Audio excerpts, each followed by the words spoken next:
أما بعد، أعوذ بالله من الشيطان الرجيم. بسم الله الرحمن الرحيم.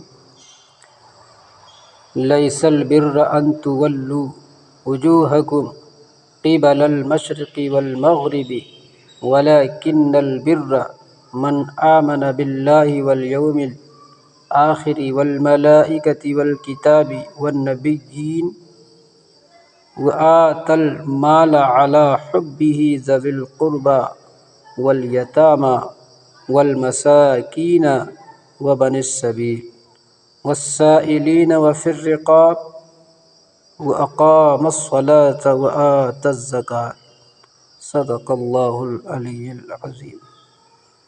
معزز سامعین اکرام، اللہ تبارک و تعالی کا نہایت احسان ہے، شکر ہے، فضل ہے، کرم ہے کہ اللہ تبارک و تعالی نے ہمیں بے شمار نعمتوں سے نوازا ہے.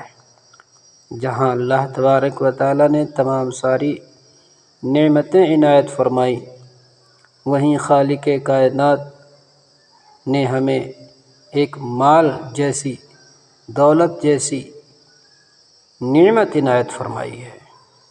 معزز سامعین، مال و دولت یہ بھی ایک اللہ تبارک و تعالی کا دیا ہوا تحفہ ہے، نعمت ہے. تو آج ہم اپنے مال کو کہاں خرچ کرتے ہیں، کہاں لٹاتے ہیں، کہاں لگاتے ہیں، کہاں لگانا چاہیے تھا، کہاں لگا رہے ہیں؟ اللہ تبارک و تعالی نے قرآن مقدس میں کیا ارشاد فرمایا؟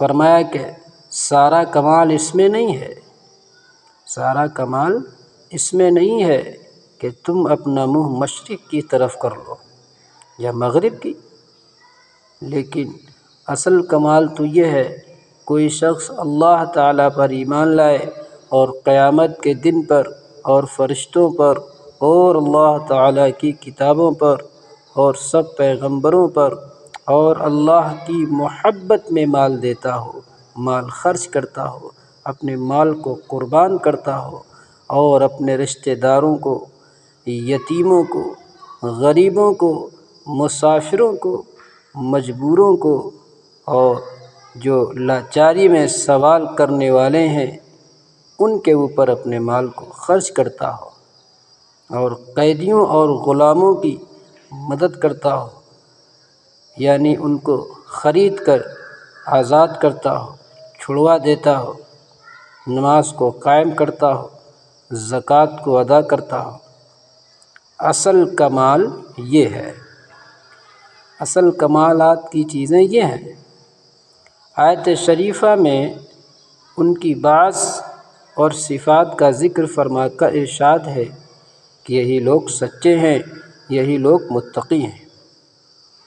حضرت قتادہ رضی اللہ تعالیٰ عنہ کہتے ہیں کہ یہود مغرب کی طرف نماز پڑھتے تھے اور نصارہ مشرق کی طرف نماز پڑھتے تھے. اس پر یہ آیت شریفہ نازل ہوئی. اس کا مطلب یہ ہے جیسا کہ آیت میں آیا کہ اپنا منہ مشرق کی طرف کر لو یا مغرب کی، تو اس کی وجہ یہ ہے، حضرت قتادہ رضی اللہ تعالیٰ عنہ فرماتے ہیں اس کی وجہ یہ ہے کہ نصارہ جو تھے وہ مشرق کی طرف نماز پڑھتے تھے اور یہود جو تھے وہ مغرب کی طرف نماز پڑھتے تھے. تو اس پر یہ آیت شریفہ نازل ہوئی اور بھی متعدد حضرات سے اس قسم کا مضمون نقل کیا گیا ہے. لکھا ہے کہ آیت شریفہ میں یہود و نصارہ پر رد ہے جب انہوں نے قبلہ کے منسوخ ہونے یعنی بیت المقدس کے بجائے کعبہ کو قبلہ قرار دینے پر اعتراض کیا تو حق تعالیٰ شانہ نے یہ آیت نازل فرمائی جیسا کہ میں نے آپ کے سامنے تلاوت فرمائی ہے. تو معزز سامعین، اللہ تبارک و تعالیٰ نے جو ہمیں مال دیا ہے، اولاد ہے، کھانے پینے والی چیزیں ہیں، بے شمار نعمتیں ہیں، یہ اللہ پاک نے ہمیں دی ہیں. لہذا اپنے جان، اپنے مال کو اللہ کے راستے میں خرچ کریں کیونکہ یہ مال اللہ ہی نے دیا ہے، اور اللہ کے راستے میں اگر ہم نہیں لگائیں گے تو ہماری پکڑ ہو جائے گی۔ اس لیے اپنے مال کو زیادہ سے زیادہ اللہ کے راستے میں خرچ کریں، مدارس اسلامیہ میں خرچ کریں۔ السلام علیکم ورحمۃ اللہ وبرکاتہ۔